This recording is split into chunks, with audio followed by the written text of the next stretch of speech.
Hello everybody, and I'm going to show you how to build custom Lego Star Wars rocket launcher. This is how it looks with human holding it from all sides and from back first time.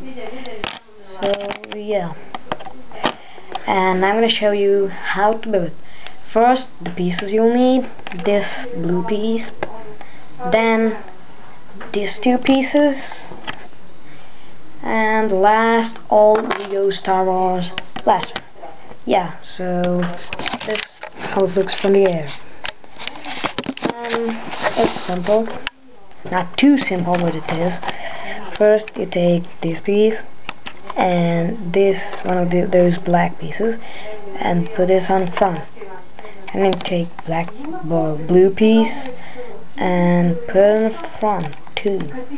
Then you take the last black piece and put it on the back. So that's it. Want to see again how it looks on a human? It looks like this.